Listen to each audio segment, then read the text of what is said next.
कुल मिला के 76 केसेस हुए हैं और इस वक्त 34 केसेस एक्टिव है और 3 डेथ्स हुए हैं। पिछले कल एक व्यक्ति बड़सर के गलोड़ से बिलोंग करता है, राजकुमार नाम का 52 ईयर व्यक्ति का डेथ हुआ है।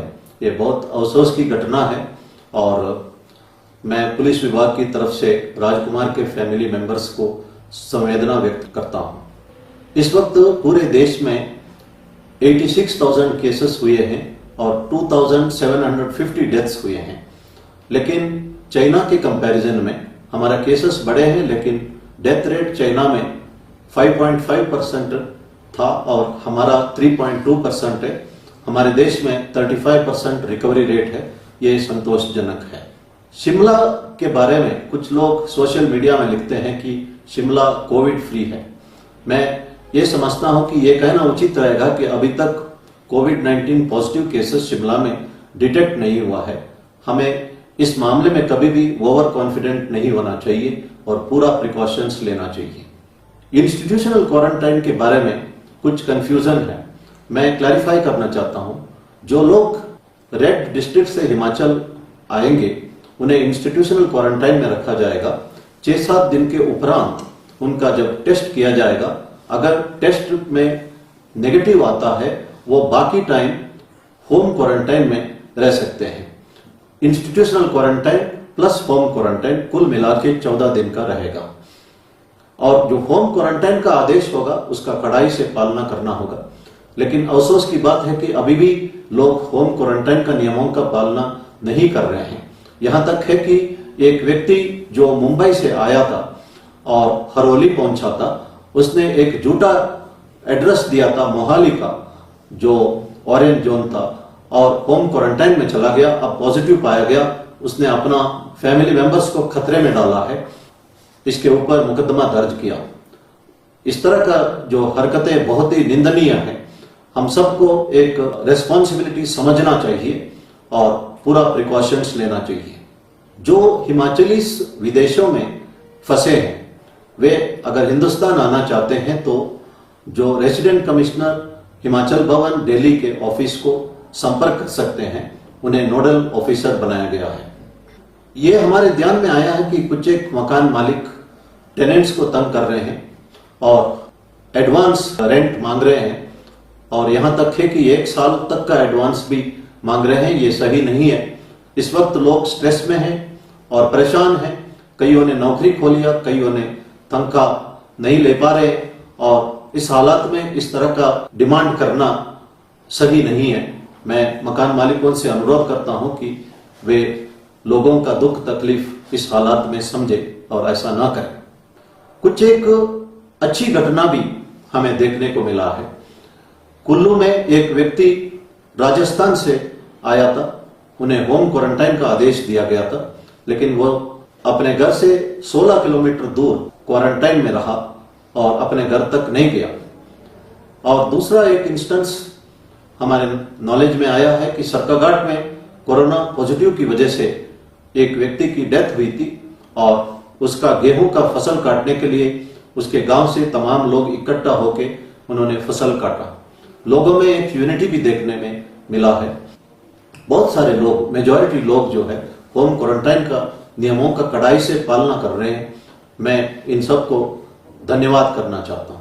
प्रधानमंत्री जी ने कहा है कि लोकल को बढ़ावा देने के लिए वोकल होना जरूरी है और लोकल को ग्लोबल प्रोडक्ट में पहुंचवाना है। प्रधानमंत्री जी ने आत्मनिर्भर भारत की बात भी कही है और इसके लिए इकोनॉमिक पैकेज भी उन्होंने घोषणा की है। इसके उपरांत वर्ल्ड बैंक ने हिंदुस्तान को $1 बिलियन की घोषणा भी की है। ये एक पॉजिटिव डेवलपमेंट है। इसके बारे में सोशल मीडिया में तरह तरह की बातें लिखी जा रही है। मैं 1-2 बात इस संदर्भ में कहना चाहता हूं। एप्पल कंपनी के मालिक स्टीव जॉब्स ने कहा है, when you do things with passion for quality you make wonders. जब गुणवत्ता के लिए एक जुनून होता है हमारे अंदर और उस दिशा में हम काम करते हैं, गुणवत्ता बढ़ाते हैं, तो हम एक चमत्कार कर सकते हैं। यह चमत्कार स्टीव जॉब्स ने किया है। आज Apple iPhone, Apple iPad, Apple laptop दुनिया भर मशहूर हुआ है। ये संभव है। इसके अलावा हम देख सकते हैं जो गुच्ची हो या वर्सैक हो, इटली के छोटे कस्बों से ये शुरू हुआ है।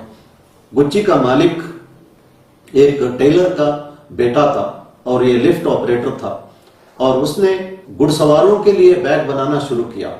बैग की क्वालिटी में कॉन्सेंट्रेट किया। आज दुनिया भर में बैग्स गुच्ची ब्रांड का मशहूर हुआ है। यही कहानी वर्सैक प्रोडक्ट का है।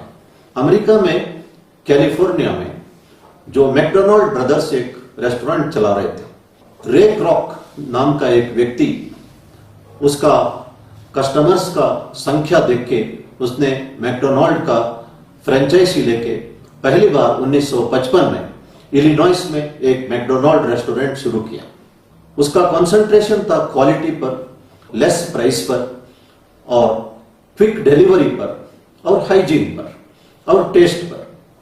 10 साल में 700 मैकडोनाल्ड रेस्टोरेंट्स अमेरिका में खुल गए और आज दुनिया में 119 राष्ट्र से ऊपर राष्ट्रों में मैकडोनाल्ड रेस्टोरेंट्स खुले हुए हैं। ये संभव है। इसी तरह कर्नल सैंडर्स नाम का एक व्यक्ति, सीनियर सिटीजन, 65 इयर्स का व्यक्ति, केंटकी में रहता था। उसके पास पैसा नहीं था, लेकिन उसका एक चिकन रेसिपी लोग पसंद करते थे, उनका दोस्त पसंद करते थे। उन्होंने केंटकी से बाहर निकले और अपना चिकन रेसिपी को बेचने में लगे रहे। 1008 जगह पर उनका रेसिपी रिजेक्ट हुआ है और 1009वां जगह पर उनका रेसिपी एक्सेप्ट हुआ है। उसके बाद द रेस्ट इज हिस्ट्री। आज KFC, केंटकी फ्राइड चिकन का जो आउटलेट दुनिया भर में मशहूर है और कर्नल सैंडर्स का फोटोग्राफ KFC के बाहर हमें देखने को मिलता है। यह संभव है। भारतवर्ष में बहुत सारा रेसिपी है। हम चाहे तो इसको भी हम ग्लोबलाइज कर सकते हैं। इसके लिए एक ग्लोबल विजन की जरूरत है। कहा जाता है कि failure is the stepping stones to success. हमेशा तुरंत सक्सेस नहीं मिलता, लेकिन क्वालिटी इंप्रूव करना, लगे रहना हमारा सक्सेस के लिए बहुत ही जरूरी है। और दूसरी चीज जो आवश्यक है वो है राष्ट्रभक्ति। देश प्रेम की वजह से कई देशों ने तरक्की किया है।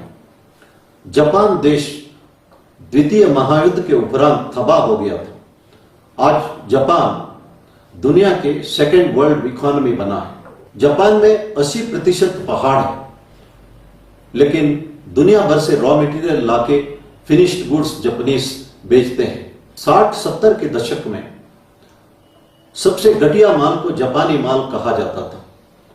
उन दिनों में जो जापानी स्टूडेंट्स जो अमेरिकन यूनिवर्सिटी में पढ़ते थे, जब दूसरे बच्चे, दूसरे लोग जापानी प्रोडक्ट का मजाक करते थे, तो उस वक्त ये स्टूडेंट्स अपना जेब से उस चीज का कीमत चुकाते थे और कहते थे, अनुरोध करते थे कि किसी को यह मत कहना कि जापान देश का प्रोडक्ट डिफेक्टिव रहा है। ये उनका पेट्रियोटिज्म था और क्वेस्ट फॉर क्वालिटी था, quest for striving for excellence था। जैसे मैंने कहा है कि पैशन फॉर क्वालिटी और पेट्रियोटिज्म, ये दोनों जापान में देखने को मिलता है। इसी वजह से जापान एक समृद्ध राष्ट्र बना है। दूसरा एग्जाम्पल हम दे सकते हैं जर्मनी का। द्वितीय महायुद्ध के उपरांत जर्मनी सरेंडर किया और जर्मनी का कब्जा हुआ। अमेरिका, रशिया, ब्रिटेन और फ्रांस काफी साल तक कब्जा रहा। कब्जा छुड़ाने के उपरांत जर्मनी फिर से एक समृद्ध राष्ट्र बना है। इसके पहले भी पहला महायुद्ध के उपरांत जर्मनी तबाह हुआ था। द्वितीय महायुद्ध के पहले जर्मनी फिर समृद्ध राष्ट्र बना हुआ था। मैं एक छोटी सी एग्जाम्पल बताना चाहता हूं। जर्मनी में कोलोन के नजदीक एक छोटी सी टाउन है जिसका नाम जोलिंगन। वहां पे एक सब्जी की दुकान में 2 बोर्ड लगे हुए थे। जो गाजर स्पेन से इंपोर्टेड था वो अच्छा क्वालिटी का था और उसका दाम आधा था, और दूसरा जो लोकल प्रोड्यूस्ड गाजर था उसका दाम दुगना था और क्वालिटी इतना अच्छी नहीं थी। लेकिन मैंने पूछा दुकानदार से कि इस तरह का बोर्ड लगाने से लोकल प्रोड्यूस कैसे बिकेगा। उसने कहा कि थोड़ी देर देखते रहना। आधा घंटा में मैंने देखा कि जो लोग आते थे वे लोकली प्रोड्यूस्ड जो गाजर है, जो उतना अच्छा क्वालिटी का नहीं था, और दुगना दाम देख के उसको खरीदते गए। मैं इसको देख के हैरान हुआ। ये जर्मन लोगों का देशभक्ति था। हम सोच सकते हैं कि अगर शिमला में जो इंपोर्टेड एप्पल्स होते हैं या लोकली प्रोड्यूस्ड एप्पल्स होते हैं, और अगर इंपोर्टेड एप्पल्स अच्छा क्वालिटी का हो और सस्ता हो, क्या हम ये कर सकते हैं? ये सब सवाल हमको अपने आप को पूछना है। जब हम लोकल प्रोड्यूस को एनकरेज करेंगे तभी वो ग्लोबली कॉम्पीट कर पाएंगे।